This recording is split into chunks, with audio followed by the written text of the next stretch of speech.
नमस्कार, स्वागत है आपका जी बिजनेस पे। मैं हूं दीपक डोभाल और आप देख रहे हैं आपकी खबर आपका फायदा। आरबीआई ने मॉनेटरी पॉलिसी में रेपो रेट में कोई बदलाव नहीं किया है।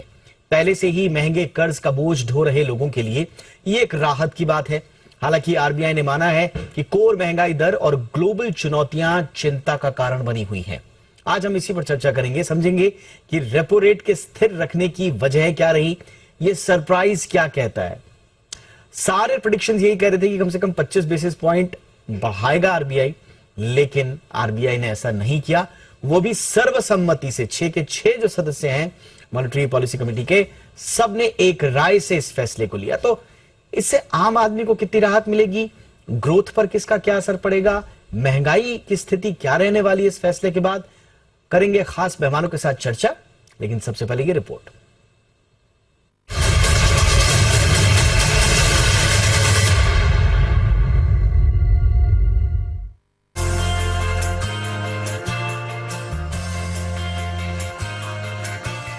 आरबीआई ने उम्मीदों के विपरीत इस बार रेपो रेट में कोई बढ़ोतरी नहीं की है। ये पहले से महंगे कर्ज की मार झेल रहे लोगों के लिए बड़ी राहत है। यानी रेपो रेट पहले की तरह 6.5% पर बरकरार रहेगा। इससे साफ हो गया है कि होम, ऑटो, पर्सनल सहित सभी तरह के कर्ज अब और महंगे नहीं होंगे। वहीं जिन लोगों ने पहले से लोन ले रखा है उनकी ईएमआई भी नहीं बढ़ेगी। हालांकि आरबीआई गवर्नर ने ये भी माना कि प्राइसिंग प्रेशर, बैंकिंग क्राइसिस और जियोपॉलिटिकल टेंशन देश की इकोनॉमी के लिए अभी चुनौती बने हुए हैं। वहीं आरबीआई गवर्नर ने कहा कि महंगाई के मोर्चे पर उनके सामने चुनौतियां बरकरार हैं। उन्होंने कहा कि जब तक महंगाई दर तय लक्ष्य के करीब नहीं आ जाती, आरबीआई महंगाई को काबू में करने को लेकर लगातार काम करती रहेगी। आरबीआई पिछले साल मई से इस साल फरवरी के बीच 6 बार रेपो रेट बढ़ा चुका है। इस साल 8 फरवरी को रेपो रेट में 0.25% की बढ़ोतरी हुई थी, जबकि पिछले साल दिसंबर में इसमें 0.35% का इजाफा किया गया था। पिछले साल मई, जून, अगस्त और सितंबर की मॉनेटरी पॉलिसी में भी आरबीआई महंगाई पर गया था। पिछले साल मई, जून, अगस्त और सितंबर की मॉनेटरी पॉलिसी में भी आरबीआई महंगाई पर काबू पाने के लिए रेपो रेट बढ़ा चुका है। मई 2022 के पहले रेपो रेट 4% था, जो इस साल फरवरी में बढ़कर 6.5% पर आ गया। आरबीआई की मॉनेटरी पॉलिसी ने महंगाई के कम होने के साथ बेहतर रबी फसल से ग्रामीण मांग में सुधार की उम्मीद जताई है। ऐसे में मौजूदा कारोबारी साल के लिए रिटेल महंगाई दर के अनुमान को 5.3% से घटाकर 5.2% कर दिया है। साथ ही मौजूदा कारोबारी साल में आरबीआई ने आर्थिक विकास दर में बढ़ोतरी करते हुए इसे 6.4% से बढ़ाकर 6.5% कर दिया है। इस तरह आरबीआई ने देश की इकोनॉमी ग्रोथ के बढ़ने का भरोसा जताया है। साथ ही उसने करंट अकाउंट घाटा काबू में रहने की भी उम्मीद जताई है। आरबीआई ने कहा कि लिक्विडिटी मैनेजमेंट पर उसकी नजर बनी हुई है। डॉलर के मुकाबले कमजोर होते रुपए की स्थिरता को लेकर भी उनकी कोशिशें जारी हैं। आरबीआई गवर्नर ने अमेरिकी बैंकों पर आए संकट को लेकर भारत की स्थिति साफ करते हुए कहा कि इसका असर भारत के बैंकों पर नहीं पड़ेगा, क्योंकि भारत में बैंकिंग सेक्टर की स्थिति बेहद मजबूत है। वहीं रेपो रेट नहीं बढ़ने से प्रॉपर्टी मार्केट को काफी राहत मिली है और इससे मिड सेगमेंट और अफोर्डेबल हाउसिंग के घर खरीदारों के सेंटीमेंट में सुधार देखने को मिल सकता है। फिलहाल तो इकोनॉमी में जारी रिकवरी को बरकरार रखने के लिए आरबीआई ने रेपो रेट नहीं बढ़ाया है, लेकिन ये जरूर कह दिया है कि आगे स्थितियां देखकर इसमें बढ़ोतरी या कम करने को लेकर फैसला लिया जा सकता है। ब्यूरो रिपोर्ट, जी मीडिया। और बहुत ही खास मेहमान इस वक्त हमारे साथ आज की इस चर्चा के लिए जुड़ चुके हैं। हमारे साथ हैं एससी गर्ग सर, जो कि पूर्व वित्त सचिव हैं। गर्ग सर, बहुत बहुत स्वागत है आपका हमारे शो पर। हमारे साथ हैं अदिति नायर, जो कि चीफ इकोनॉमिस्ट हैं आईसीआर यानी कि इकरा की। नायर मैम, आपका भी बहुत बहुत स्वागत है। अदिति मैम, आपसे चर्चा की शुरुआत करना चाहेंगे। सब लोग तो सरप्राइज हो रहे थे। आज हमारा भी जो मेगा पोल था उसमें 80% कह रहे थे कि 25 बेसिस पॉइंट का बढ़ोतरी होगी, सिर्फ 20% थे जो कह रहे थे कि नहीं होगी। तो आपका प्रेडिक्शन क्या था? आप सरप्राइज हुई या आपकी एक्सपेक्टेड लाइंस पर ही था? नहीं जी, बिल्कुल मैं सरप्राइज वाले कैंप पे हूँ। मेरा ये अनुमान था कि जिस तरह पिछले 2 सीपीआई इन्फ्लेशन के ट्रेंड्स 6% के ऊपर थे, तो वो देखते हुए हमें ये लगा था कि एक नॉन यूनानिमस मेजोरिटी और एक बहुत नैरो मेजोरिटी से आज 25 बेसिस पॉइंट्स का रेट हाइक होगा। तो डेफिनेटली हम सरप्राइज तो हैं, लेकिन at the same time this may not be a bad idea. काफी 250 बेसिस पॉइंट्स का ऑलरेडी रेपो रेट में बढ़त हम 1 साल से कम में देख चुके हैं। Good time to pause and assess कि जो क्यूमुलेटिव टाइटनिंग हुई है उसका कितना इम्पैक्ट होगा आगे जाके। लेकिन जो टोन थी पॉलिसी डॉक्यूमेंट की वो काफी हॉकिश थी। बहुत स्ट्रेस इस पॉइंट पे किया गया है कि ये एक सिर्फ टेम्पररी पॉज है और जो दरवाजा है अभी खुला हुआ है कि आगे जाके रेट हाइक की अगर जरूरत पड़े तो हो सकती है। और इन्फ्लेशन की अगर हम देखें तो हम एक्सपेक्ट कर तो रहे हैं कि वो अगले साल इस साल में पिछले साल के मुकाबले कम होगी, बट अभी भी वो 4% के टारगेट से तो काफी दूर रहेगी। तो बहुत ही मेरे हिसाब से एमपीसी अभी भी काफी वॉचफुल रहेगी आगे आने वाली पॉलिसीज में। इसलिए फर्मली हम ये तो नहीं कह पाएंगे कि रेट हाइक साइकिल पूरी तरह से खत्म हो गया है। ये टेम्पररी पॉज ही इसको इंटरप्रेट करना बेस्ट होगा, स्पेशली क्योंकि दो ऐसे फैक्टर्स हैं जो अभी हमको वॉच करने पड़ेंगे। एक तो एल नीनो होता है कि नहीं होता, उसका आगे जाके क्या इम्पैक्ट होता है इन्फ्लेशन रीडिंग्स पे, और चाहे food inflation directly MPC, monetary tightening may be a blunt tool for food inflation, but जब वो generalize होता है तो डेफिनेटली एक इशू बन जाती है। और दूसरा कि क्रूड ऑयल प्राइसेस कहाँ जाके सेटल होते हैं और उसका क्या इम्पैक्ट होता है हमारे डोमेस्टिक रिटेल प्राइसेस पे पेट्रोल और डीजल के, और अगेन किस तरह से वो सीपीआई इन्फ्लेशन को अफेक्ट करता है। एब्सोल्युटली, बहुत सारी चीजें नेक्स्ट जो स्टेप होगा आरबीआई का उसको निर्धारित करेगी। लेकिन गर्ग सर, और इस बीच मैं एक और हमारे आज के मेहमान का परिचय आपसे करा दूं। हमारे साथ निरंजन हीरानंदानी साहब जुड़ चुके हैं, वाइस चेयरमैन है नरेटको के। हीरानंदानी सर, बहुत बहुत स्वागत है सर आपका भी। गर्ग सर, एसएस इम्पैक्ट के को भी एक दिया जा रहा है हवाला कि साहब पिछले 6 बार से जो हमने हाइक किए उसका थोड़ा सा इम्पैक्ट का असेसमेंट कर लेते हैं। आपकी नजर में जो एक तो हम ठीक है असेसमेंट करेंगे वो ठीक है अपनी जगह, लेकिन कुछ कॉन्फिडेंस भी दिखाया आरबीआई ने, ग्रोथ के अनुमान को बढ़ा दिया, महंगाई के अनुमान को घटा दिया, मार्जिनली है लेकिन कॉन्फिडेंस दिखाया। ये कहां से आ रहा है सर ये कॉन्फिडेंस? ये जो सारे मैक्रो इकोनॉमिक फैक्टर्स, चाहे ग्रोथ हो चाहे इन्फ्लेशन हो, इसके लिए आप एक जो आपके पास आधार है, जिस तरह से इकोनॉमी चल रही है, जो आप सर्वे करते हैं, उनके आधार पे आप सर्टेन प्रोजेक्शंस करते हैं।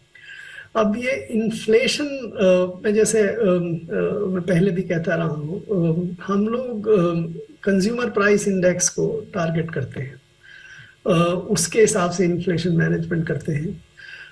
होलसेल प्राइस इंडेक्स, जिससे आरबीआई की रेट एक्शन, लोन्स वगैरह ज़्यादा, उनकी rate of interest, money supply जिस पे ज़्यादा डिपेंड करती है, वो मेरे हिसाब से होलसेल प्राइस इंडेक्स है, लेकिन उसको हम बिल्कुल नज़रअंदाज करते हैं। तो आप अगर एक ऐसा कंस्ट्रक्ट लेके काम करते हैं जिसमें जो इन्फ्लेशन इंडेक्स को आप टारगेट करते हैं अपने रेट एक्शन से, और वो इन्फ्लेशन इंडेक्स उस रेट एक्शन से प्रभावित ही नहीं होती। For example, consumer price index जो है वो तकरीबन 45-50% फूड और इन चीज़ों पे है, उसकी बिल्कुल अलग डायनेमिक्स है। कुछ क्लोथिंग्स पे है, बाकी सर्विसेज पे है, हाउसिंग वगैरह मिला के। जो इंडस्ट्रियल गुड्स वगैरह हैं जिस पे लोन्स वगैरह पे उस पे ज़्यादा फर्क पड़ता है, वो उससे प्रभावित होती नहीं है। जो ज़्यादा प्रभावित इंसिडेंटली हो रही है, क्योंकि आपने उसको एक एक्सटर्नल बेंचमार्क मान के आपके हाउसिंग लोन्स वगैरह के की रेट उससे लिंक कर दी है, तो वो ज़्यादा इफेक्ट हो रही थी। तो अगर मैं इसको देखूं तो मेरे हिसाब से इस रेट एक्शन को आज रोक देने से जो रिलीफ है, वो सबसे ज़्यादा रिलीफ मिलता है जो consumer loans, housing loans, auto loans वगैरह को लेते हैं। उनकी रेट्स बहुत बढ़ गई थी, उनके लिए काफ़ी परेशानी हो गई थी। वो परेशानी अब रुकी है, वो ख़त्म नहीं हुई है, बिकॉज अभी भी रेट्स बहुत ज़्यादा हैं। वो ख़त्म तो तब होगी जब ये रेट्स गिरने लगेंगे, लेकिन बाकी इन्फ्लेशन पे इसका मुझे नहीं लगता कि कोई ज़्यादा। अब दूध की प्राइसेस बढ़ रही हैं जिसकी डायनेमिक्स बिल्कुल अलग है, गेहूं की प्राइसेस, सीरियल्स की प्राइसेस की डायनेमिक्स बिल्कुल अलग है। तो इन्फ्लेशन का इस एक्शन से मुझे लगता है ज्यादा फर्क नहीं पड़ता। जहां तक ग्रोथ का सवाल है, ग्रोथ डायनेमिक्स मुझे थोड़ी सी ऑप्टिमिस्टिक साइड में ज्यादा नजर आ रही है। हम पिछले 4 साल से सेकेंड हाफ में 4 से 4.5% पे ग्रो कर रहे हैं। इस बार जो आरबीआई ने प्रोजेक्शन दिए हैं वो सेकेंड हाफ के तकरीबन 6% के, वो 6% मुझे ज्यादा लगते हैं। पहले हाफ में फिर भी हालांकि थोड़े से ऑप्टिमिस्टिक है शायद ये, तो मुझे लगता है कि ये ग्रोथ जो 6.5% है वो हम हासिल नहीं कर पाएंगे। ग्रोथ 6 या 6 से स्लाइटली कम ही रहनी चाहिए। तो ये अगर हम अपने मॉनेटरी पॉलिसी फ्रेमवर्क को अगर जिस चीज से, अब आपने ये देखा आज आरबीआई के स्टेटमेंट में ही है कि मनी सप्लाई की ग्रोथ वो सिर्फ 9% रही पिछले साल में, जबकि लोन ग्रोथ 15% हो रही है, बट बाकी डिपॉजिट साइड में ग्रोथ नहीं है। इसका मतलब ये है कि लोग अपनी सेविंग्स वगैरह को अपने कंजम्पशन में इस्तेमाल कर रहे हैं, क्योंकि इन्फ्लेशन वगैरह के कारण से उनकी आमदनी तो नहीं बढ़ी। तो कुल मिला के अगर आप पैरामीटर्स को देखें तो ना तो मॉनेटरी सप्लाई मनी सप्लाई की ग्रोथ बहुत ज्यादा है और ना ही रेट एक्शन का इन्फ्लेशन पे फर्क पड़ रहा है। तो आगे आने वाले समय में आरबीआई भले ही वॉच करते रहे सीपीआई वगैरह को, बट इससे अगर रेट एक्शन को हम रिलेट करेंगे और रियल डायनामिक्स जिससे इन्फ्लेशन और ग्रोथ इफेक्ट होती है, ठीक सर, उसको नहीं करेंगे तो शायद उतना इफेक्टिव हम नहीं रहे। All right sir. Hiranandani sir, आप लोग तो कह रहे थे कि रेट्स को कम कीजिए, सिर्फ थामना ही नहीं है, कम भी करना है। अब कम तो कोई एक्सपेक्ट भी नहीं कर रहा था, और लेकिन एक सरप्राइज का पॉजिटिव साइड आपके लिए जो आया है, आप संतुष्ट हैं सर? संतुष्ट तो है, क्योंकि पूरी उम्मीद मार्केट को ये उम्मीद थी कि भाव बढ़ जाएंगे या रेट बन जाएंगे। लेकिन जो आज गर्ग साहब ने जो स्पष्टता की हमारे पास कि by increasing the interest rate आप इन्फ्लेशन को कंट्रोल नहीं कर सकते, उसमें मैं 100% सहमत हूँ। नंबर 1, जो आप तेल इंपोर्ट करते हैं उसका कोई रेट हाइक से कोई फर्क नहीं पड़ता, तो वो नहीं हो रहा। जो आपके फूड इन्फ्लेशन हो रहा है वो रेट हाइक से, दूध का हो, गेहूं का हो, चावल का हो, या कोई भी आइटम का हो, उसमें कोई फर्क नहीं पड़ता है। तो फर्क कहाँ पड़ रहा है? फर्क ये पड़ रहा है कि जहां हम घर बनाते हैं या खरीदते हैं वहां फर्क पड़ गया है। जो हम होम लोन्स या कंज्यूमर लोन्स ले रहे हैं उनको फर्क पड़ गया है। तो ये how are you controlling inflation by increasing interest rate beyond the point. हाँ, ये बात बराबर है कि हम इंटरनेशनल को बेंचमार्क करके कुछ बढ़ाने की आवश्यकता थी, क्योंकि वो पैसे जो बाहर चले जा रहे हैं वो कुछ ओवरऑल फॉरेन एक्सचेंज कंट्रोल करने के लिए है। लेकिन आज की तारीख में further increase in interest rate is detriment to the economic growth, because वो इन्फ्लेशन नहीं कंट्रोल कर रही है।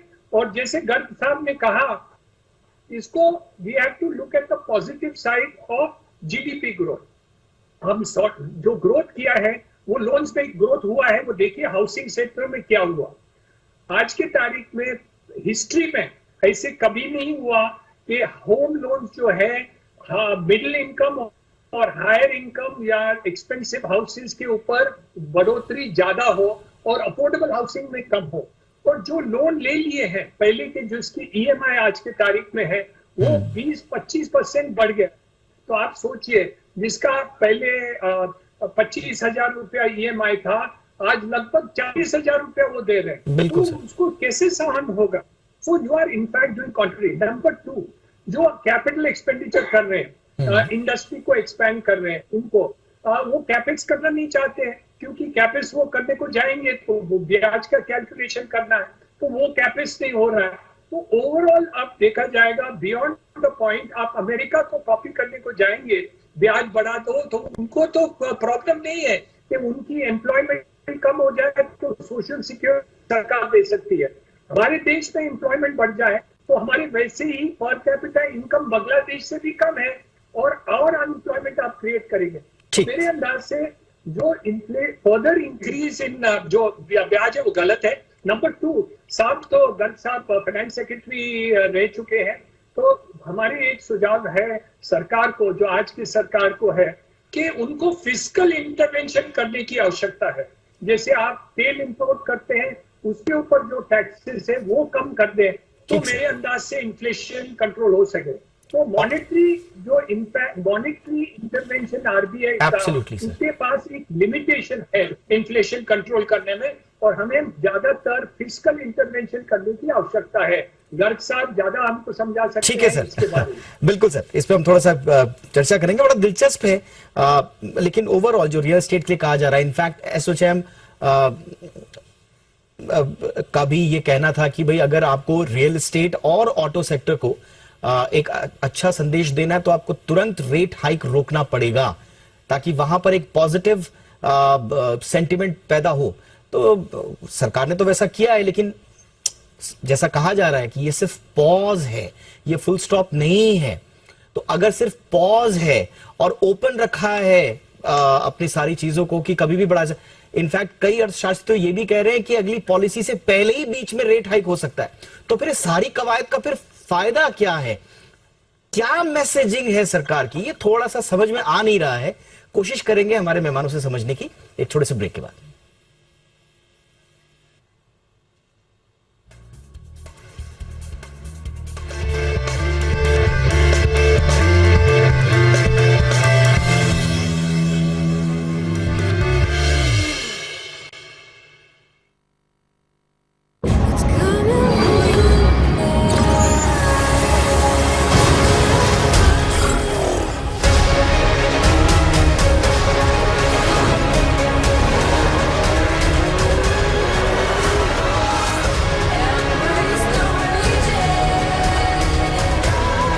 This one's a turbo.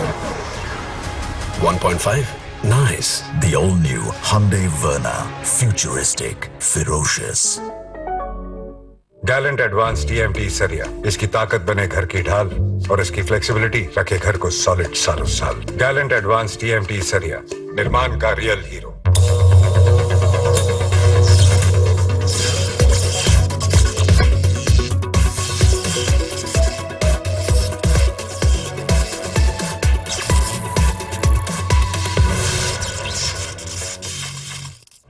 दुर्लभ जड़ी बूटियों से निर्मित केशकांति एडवांस हेयर ऑयल बालों को झड़ने से बचाए, नए बाल उगाए व असमय सफेद होने से मुक्ति दिलाए।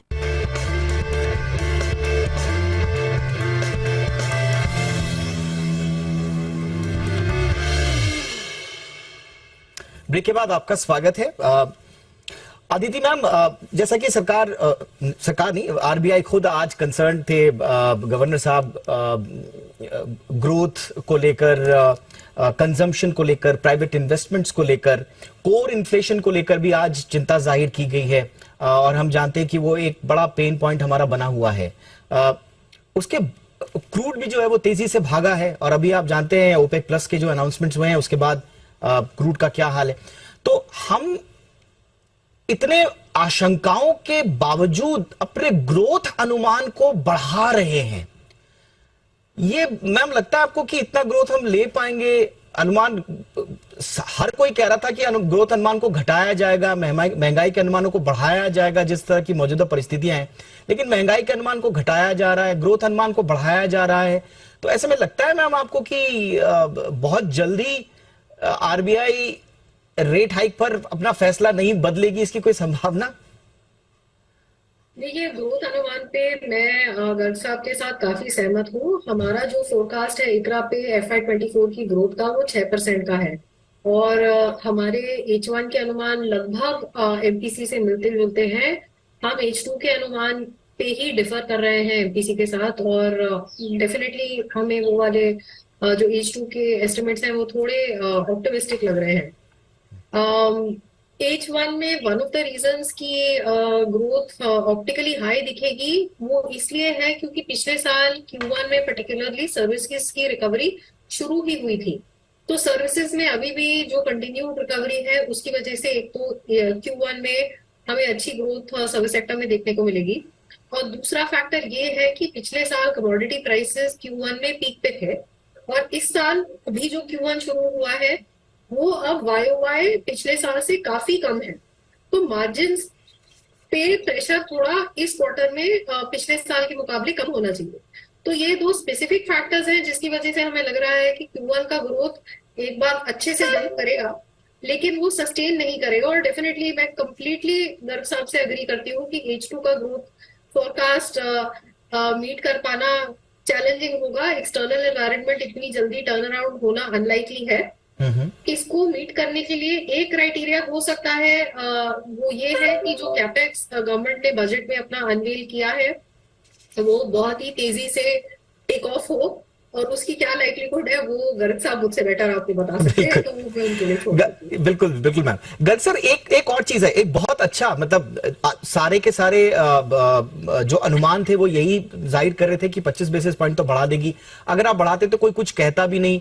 दुनिया भर के बैंक्स ने जो यूएस का बैंकिंग संकट है उसके बावजूद रेट हाइक किए, तो आपके पास एक अच्छा खासा बहाना था उसके। और आप देख रहे हैं कि ट्रैजेक्टरी किस तरह से जा रही है, ग्लोबल अनसर्टेनिटीज के अभी तक कम नहीं हुई हैं। तो ऐसे में अचानक से थाम देना, वो भी 6 के 6 सर्वसम्मति से, कोई खास मैसेजिंग आप देख रहे हैं सर? कोई पॉजिटिव चीज जो शायद हम नहीं समझ पा रहे हैं? देखिए, एक बड़ा कॉन्फ्लिक्ट है अगर आप सिचुएशन को पूरी तरह से वॉच करें। आज के अखबारों में कल वित्त मंत्रालय के किसी एक अधिकारी के हवाले से ये कहा गया था काफी कि सरकार इन्फ्लेशन को कंट्रोल करना चाहती है, ग्रोथ भले ही उतना इम्पोर्टेंट नहीं है, जिससे भी ये जो आप कह रहे थे कि ये अनुमान था कि आरबीआई शायद 25 बेसिस पॉइंट और बढ़ा दे आज इंटरेस्ट रेट्स को। लेकिन जैसे मैं पहले कह रहा था, आरबीआई के रेट एक्शन और इन्फ्लेशन, सीपीआई इन्फ्लेशन में कोई सीधा संबंध नहीं है। आप रेट बढ़ा दीजिए, सीपीआई इन्फ्लेशन पे फर्क नहीं पड़ेगा। तो मुझे लगता है कि आरबीआई में जब ये शायद एहसास हुआ कि रेट बढ़ाएंगे लेकिन इन्फ्लेशन कंट्रोल नहीं होगा, इन्फ्लेशन कंट्रोल करना है, बिकॉज पॉलिटिकली भी अगर आप देखें अभी इलेक्शन का साल आ रहा है तो, और वहां पे रिटेल इन्फ्लेशन पे काफी फर्क पड़ता है, क्योंकि वहां पे कंज्यूमर ज्यादातर जो लोग हैं वो रिटेल साइड में है। तो ये मैसेज जो दिया गया आज वो बड़ा नुआंस्ड करके कि भाई रेट तो मत बढ़ाइए क्योंकि इसका असर नहीं होगा, लेकिन भाषा आप इतनी इस्तेमाल कर लीजिए कि भाई हम लगे हुए हैं, अगर थोड़ा सा भी ऐसा लगता है कि इन्फ्लेशन बढ़ रहा है या ये हो रहा है या कोई और फैक्टर आता है तो हम बढ़ा देंगे। आई थिंक ये एक कंप्रोमाइज्ड मैसेजिंग जो आज हुई उसके पीछे ये मेरे ख्याल से कारण रहा है जो आज के एक्शन का, अगर मैं कोई इंटरप्रेट कर सकता। ठीक है सर, ठीक है, हमको थोड़ा सा समझ में आया कि एग्जैक्टली आरबीआई क्या सोच रहा था। लेकिन फिर अचानक से एक वो जो प्रश्न रह जाता है कि आपने एक ओपन डोर छोड़ा हुआ है कि हल्का सा भी ट्रिगर हुआ साहब तो हम रेट बढ़ा देंगे, और इसीलिए बहुत सारे अर्थशास्त्री, जैसे मैं पहले भी कह रहा था, वो कह रहे थे कि बहुत संभावना इस बात की है कि अगली पॉलिसी से पहले शायद आरबीआई फैसला ले, जैसा कि आरबीआई पहले कर भी चुका है, बट देखते हैं कैसा होगा। लेकिन ओवरऑल एक घर खरीदार के लिए सर, हिरनंदानी सर, आपके लिए ब्याज दर बढ़ रही थी तो लोग झिझक रहे थे, थोड़ा सा बाइंग सेंटिमेंट पर असर भी पड़ रहा था। आपको क्या लग रहा है कि अभी वक्त है सर, थोड़ा सेंटिमेंट स्ट्रांग होगा?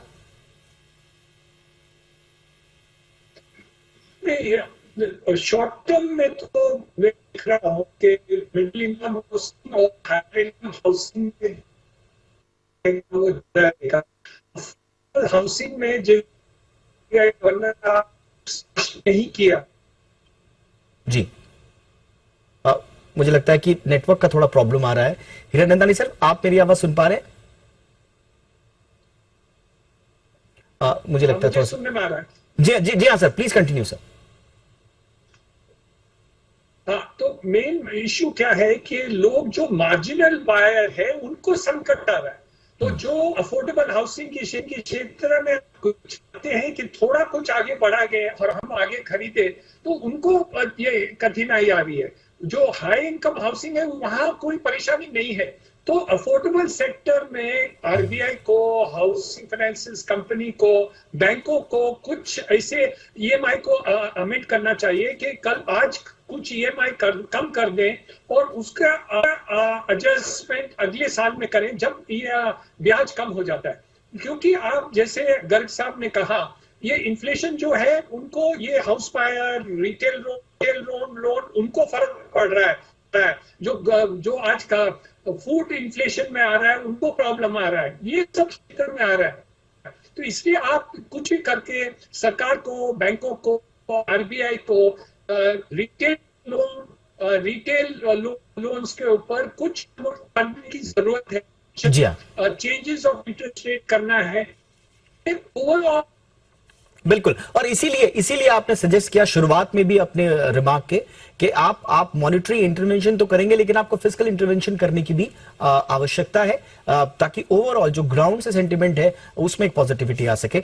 बहरहाल देखते हैं कि आरबीआई की इस मंशा उनकी जो रही है, जो बड़ा इंपॉर्टेंट, वो कह रहे हैं कि थोड़ा सा उनको समय भी चाहिए, जो पिछले 6 हाइक्स किए हैं उसका असेसमेंट भी वो करना चाह रहे हैं। तो ठीक है, गर्ग सर तो शुरुआत से कहते थे कि इसका असेसमेंट करने में भी समय लगेगा, अदिति मैम ने भी यही कहा था। तो चलिए आरबीआई को कुछ समय मिले असेसमेंट का और आगे की दिशा निर्देश जो भी आए उसका हम इंतजार करेंगे। फिलहाल बहुत बहुत शुक्रिया Garg sir, thank you so much, आपने वक्त निकाला। Aditi ma'am thank you so much ma'am. Hiranandani sir बहुत बहुत शुक्रिया सर आपका वक्त निकालने के लिए। आपकी खबर आपका फायदा में इतना ही, इजाजत दीजिए, नमस्कार।